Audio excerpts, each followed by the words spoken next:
तो ये सुदर्शन जी चल दिए थे नमाज पढ़ने के लिए कि भाई मैं अब नमाज पढ़ा करूंगा। तो उस समय शिवराज चौहान जो है वो वहां के मुख्यमंत्री थे मध्य प्रदेश के, उन्होंने पुलिस लगाकर रोका था कि आज ही सारे संघ की पोल खुल जाएगी। जी जी जी।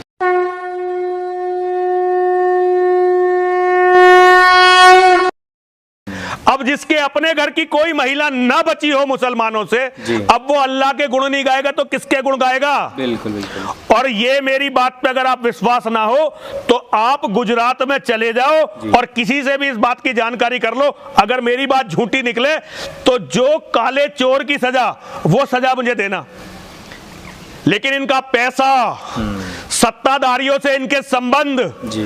और एक बहुत बड़ी संस्था है हमारे देश की राष्ट्रीय मुस्लिम मंच, जी जी जी, जो भारत के इस्लामीकरण को सुगम कर रही है, जो भारत के इस्लामीकरण का रास्ता मजबूत कर रही है, जिसे संघ के एक बहुत बड़े प्रचारक माननीय इंद्रेश कुमार जी, जो वास्तव में आज सरसंघ चालक से भी ज्यादा ताकतवर हैं, वो चलाते हैं। और इंद्रेश कुमार जी का काम है पूरे देश में इस्लामीकरण की राह को एकदम आसान करना। तो उनसे इनके संबंध, तो कौन है जो इनके खिलाफ खुलकर बोल सकता है? जी जी। ये तो बड़ा धन्यवाद है अंकुर आर्य का कि उन्होंने ये मुहिम चलाई। उसके बाद शुभम मंगला साइबर सिपाही से उन्होंने इसकी मुहिम चलाई, और मैं आपको लाख लाख आशीर्वाद आप दोनों को देता हूं कि आज आपके कारण दुनिया को पता तो चला। मुझे ये बहुत पहले से पता था जी, लेकिन मैं बोलना इसलिए नहीं चाहता था क्योंकि ये तो फल हैं पेड़ के जी, लेकिन इनकी जड़ें बहुत गहरी हैं। इनकी जड़ें वहां तक हैं जहां ये बताया जाता है कि मुसलमानों के बिना अब भारत का कोई अस्तित्व नहीं है। ये उन लोगों के दिखाई देने वाले चेहरे हैं। ये आज हर हिंदू के मन में डाला जा रहा है कि अल्लाह के बिना, मुसलमानों के बिना तुम्हारा अस्तित्व ही क्या है। और हमारे भारत के प्रधानमंत्री नरेंद्र मोदी जी के बड़े अभिन्न मित्र हैं, आप जानते होंगे उनका क्या नाम है, वो गुजराती मुसलमान है जिसने प्रवीण भाई तोगड़िया को खत्म कर दिया, सरेस वाला। हाँ, जफर सरेस वाला। जी जी। तो जफर सरेस वाला इतना बड़ा आदमी है, इंद्रेश कुमार जी के और उसके बड़े प्रगाढ़ संबंध हैं। अभी एक बात याद आई मुझे, इस बात पर बात याद आ गई जी। अभी एक बहुत बड़ा मौलाना है साद, वो तबलीगी जमात का सबसे बड़ा इनका सरगना है जी। और तबलीगी जमात क्या है? तबलीगी जमात एक गिरोह है जो गिरोह पूरी दुनिया के इस्लामीकरण के लिए काम कर रहा है। असल में एक तो तबलीगी जमात है, एक है जमीयत उलमाए हिंद। ये दो संस्थाएं हैं बहुत बड़ी। ये दो संस्थाएं दारुल उलूम देवबंद की दो बाजुएं हैं। एक बाजू तबलीगी जमात है और एक जमीयत उलमाए हिंद है जी। तो ये जो जमीयत उलमाए हिंद है, ये पहले तो भारत के उन मौलानाओं में काम करती थी जिनका मूल विदेशी था। अच्छा। फिर ये पूरी दुनिया में काम करने लगी, लेकिन ये दुनिया के बड़े तबके के मुसलमानों में काम करती थी। लेकिन जो नए बने मुसलमान हैं उनमें काम करने के लिए तबलीगी जमात खड़ी करी गई। दुनिया के अंदर जितने भी आत्मघाती मुसलमान पैदा हुए हैं वो पहले तबलीगी जमात से जुड़ते हैं, उसके बाद किसी आतंकवादी संगठन से जुड़ते हैं जी। तो ये तबलीगी जमात दुनिया के सारे आतंकवादी संगठनों की मां है। और आज अभी आप गूगल पर सर्च करके देखिए, जफर सरेस वाला और मौलाना साद का जो संबंध है उसे गूगल पर सर्च करके देखिए जी। जफर सरेस वाला इस मौलाना साद का राइट हैंड है, बिल्कुल एकदम खास है जी। अब जफर सरेस वाला जो है ये हमारे मोदी जी का खास है, बिल्कुल इंद्रेश कुमार का खास है। तो एक बड़ा ड्रामा हुआ था, भारत के सुपर कॉप हैं, क्या नाम है उनका, भारत के सुपर कॉप एनएस से जो है अजीत डोभाल जी, वो गए थे इनके निजामुद्दीन मरकज में। मरकज का मतलब है सेंटर, केंद्र जी जी। तो निजामुद्दीन जो है ये हेड ऑफिस है पूरी दुनिया के जमातियों का। और जमातियों ने क्या किया, पूरी दुनिया के जमातियों ने कोरोना महामारी का प्रयोग किया जी। और कोरोना महामारी को हथियार बनाकर भारत में नरसंहार की तैयारी की। देखिए उनकी दिलेरी, देखिए उनकी दिलेरी, उनको भारत के सारे काफिरों को मारना है। इसके लिए उन्होंने कोरोना वायरस को पाला, अपने शरीर पर लिया और फिर सारे में फैला दिया। अगर जमातियों ने कोरोना फैलाया नहीं होता तो आज भारत की ये दुर्गति नहीं होती। हम आर्थिक रूप से बैठ चुके हैं और उसका कारण है तबलीगी जमात। और तबलीगी जमात का जो सरगना है, उस गिरोह का सरदार है मौलाना साद। लेकिन मौलाना साद जिसने भारत में व्यापक नरसंहार के लिए महामारी का प्रयोग किया, भारत का सुपर कॉप अजीत डोभाल और बहुत बड़े लौह पुरुष अमित भाई साहा और इतिहास के बहुत बड़े विजेता हिंदू हृदय सम्राट नहीं, पूरी दुनिया के हृदय सम्राट नरेंद्र मोदी दिल्ली में बैठे हुए हैं और साद से दिल्ली पुलिस लव लेटर दे रही है। आपको ध्यान है, एक बार आज तक में इन्होंने कहा था लव लेटर पाकिस्तान को दिए जा रहे हैं। आज उन लव लेटरों का स्तर इतना गिर गया कि वो भारत में साद को लव लेटर जाते हैं, फिर साद दिल्ली पुलिस को लव लेटर देता है, लेकिन साद का कोई पता नहीं। अगर कभी, वैसे तो मुझे नहीं लगता कि ये साद को कभी गिरफ्तार करेंगे, लेकिन करेंगे तो छोटी मोटी धाराओं में जो उसके अपराध के सामने कुछ भी नहीं होगी, अवेलेबल है, जो भी लगी है सारी। तो ये इंद्रेश कुमार जी हैं, ये मुस्लिम राष्ट्रीय मंच है, ये भारत के इस्लामीकरण के रास्ते को पक्का कर रहा है। लेकिन हमारे हिंदुओं में जिन्हें अंधभक्त कहा जाता है, देखिए एक भक्त शब्द का बड़ा प्रयोग होता है। मैं अंकुर आपको पूरी जिम्मेदारी से बताना चाहता हूं, भक्त केवल भगवान के होते हैं, नेताओं के तो चमचे ही होते हैं, चाहे वे अपने आप को कुछ भी कह लें, लेकिन वास्तव में होते हैं चमचे ही। चाहे वो कांग्रेस के हो, चाहे वो कांग्रेस के हो, चाहे भाजपा के हो, चाहे नरेंद्र मोदी के हो, चाहे इंदिरा गांधी के हो, वो सबके होते चमचे ही हैं, चाहे वो अपना नाम कुछ भी रख लें। तो कभी ये जो भक्त हैं, तथाकथित भक्त जिन्हें मैं अंधभक्त कहता हूं, ये कभी जरा सोचे तो सही कि इस देश के इस्लामीकरण की राह क्यों इतनी तेज हो गई है और कहां से ये षड्यंत्र आ रहे हैं।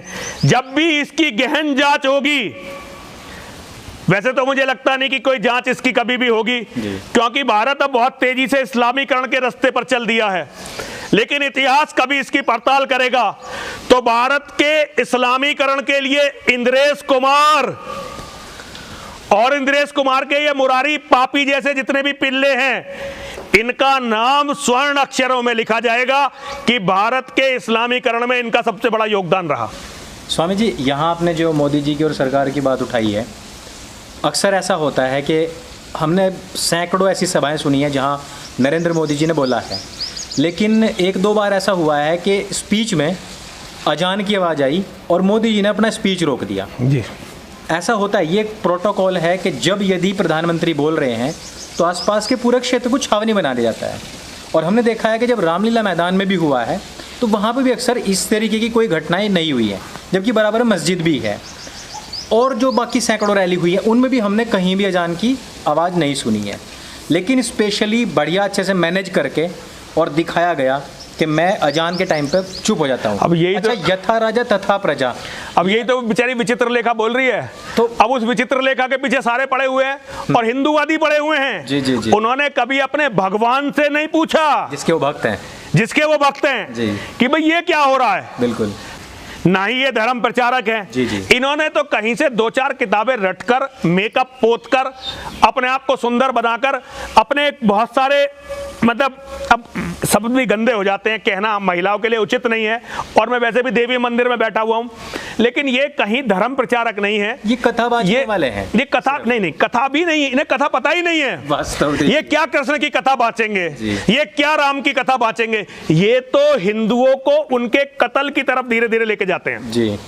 हिंदुओं को बिल्कुल, देखिए एक ये हिंदुओं पर बड़ी दया कर रहे हैं, एक तरह से मैं ये मानता हूं। हाँ। जो जानवर होता है ना, जानवर को जो वधशाला में ले जाते हैं तो मुसलमान तो उसको ऐसे यहां से काट देते हैं और फिर बहुत देर तड़पता रहता है। लेकिन कुछ जो सभ्य जातियां हैं वो जानवर को काटने से पहले इंजेक्शन लगा देते हैं ताकि उसे दर्द ना हो, पता ही ना चले कब कट गया। तो ये जो है वो यही काम, वो ये जो जितने कथावाचक हैं ये इंजेक्शन लगा रहे हैं हिंदुओं में कि तुम बैठकर राम का कृष्ण का नाम लेते रहो, राधा का नाम लेते रहो, इस्लाम को बढ़ने दो जी, क्योंकि इनकी आखिरी मंजिल इस्लाम है। लव जिहाद में फंसते रहो, जाते रहो, लव जिहाद में तो कन्वर्ट होते रहो, मरो, जो बचेंगे उनका कत्ल होगा, कत्ल हो जाएगा। तो ये तो टूल हैं इनके। तो इसकी जो असली मशीनरी है, इसकी असली मशीनरी तो इस समय जो मैंने आपको बताया वो मुस्लिम राष्ट्रीय मंच है। जी जी, मुस्लिम राष्ट्रीय मंच के प्रभाव से मोहन भागवत भी नहीं बचे हुए हैं। और आपको एक बहुत बड़ी बात बताना चाहता हूं, आज आप जाकर सर्च करना जरा जी, एक संघ के बहुत बड़े सरसंघ चालक हुए, उनका नाम था केसी सुदर्शन जी। केसी सुदर्शन जी ने मुसलमान बनने के लिए संघ के सरसंघ चालक की पद से इस्तीफा दिया था। अच्छा जी, आप आज जाकर सर्च कर लेना। एक बार वो जो है ईद के मौके पर नमाज पढ़ने चले गए भोपाल में। वो आपको ध्यान भी, उन्होंने एक स्टेटमेंट दिया था कि वेद और कुरान में कोई अंतर नहीं है। तो मैंने उन्हें पत्र लिखा था कि आपने तो सरसंघ चालक जी ना कभी वेद पढ़े हैं ना कुरान पढ़ी है। अगर कुरान और वेद पढ़ लेते तो आपको अंतर पता होता। आप तो किसी और के शब्द बोल रहे हो। तो शब्द किसी और के नहीं थे, वो मुस्लिम राष्ट्रीय मंच के शब्द थे। जी जी, वही जो कहना चाहते हैं। अभी भी आप इंद्रेश कुमार जी के बयान पढ़ते होंगे कि भाई रमजान, पवित्र रमजान और सब इबादत गाह, बहुत सारे बयान उनके आ रहे हैं। हाँ जी, हाँ जी। तो ये सुदर्शन जी चल दिए थे नमाज पढ़ने के लिए कि भाई मैं अब नमाज पढ़ा करूंगा। तो उस समय शिवराज चौहान जो है वो वहां के मुख्यमंत्री थे मध्य प्रदेश के, उन्होंने पुलिस लगाकर रोका था। अच्छा। कि आज ही सारे संघ की पोल खुल जाएगी। जी जी जी। तो ये हिंदू तो अंधभक्त हैं, अब जिसकी भक्ति करते हैं उसे भगवान से बड़ा मान लेते हैं। वो चाहे इन्हें बिल्कुल जहन्नुम में ले जाए जी, और ले जा रहे हैं। तो ये जो धर्म से विचलन है ये सारे हिंदुओं को एक दिन जहन्नुम में लेकर जाएगा। लेकिन अब इसमें हम अंकुर चाहकर भी कुछ नहीं कर सकते, क्योंकि पूरा तंत्र आज इन्हीं के कब्जे में है।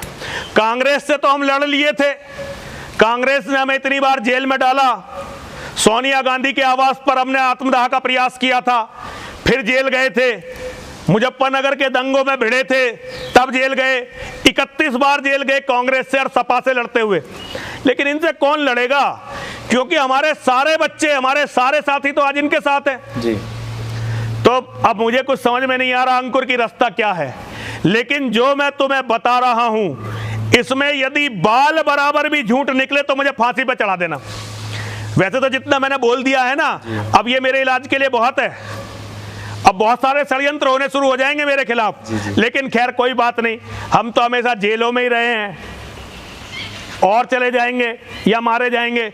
लेकिन हिंदुओं को सोचना चाहिए कि उनका देश, उनका धर्म कहां जा रहा है। मैं सारे हिंदुओं से एक बात कहना चाहता हूं, ना मुझ पर विश्वास करो ना किसी और पर विश्वास करो। अपनी आंखों से महाभारत को पढ़ो, अपनी आंखों से वेद को पढ़ो, वाल्मीकि रामायण को पढ़ो, गीता को पढ़ो और फिर निर्णय करो कि मैं सच बोल रहा हूं कि गलत बोल रहा हूं। जी, सच भी बहुत बुरा है अंकुर, बहुत बुरा है। ये सच बहुत घृणास्पद है जी। ये सच बहुत घृणित है।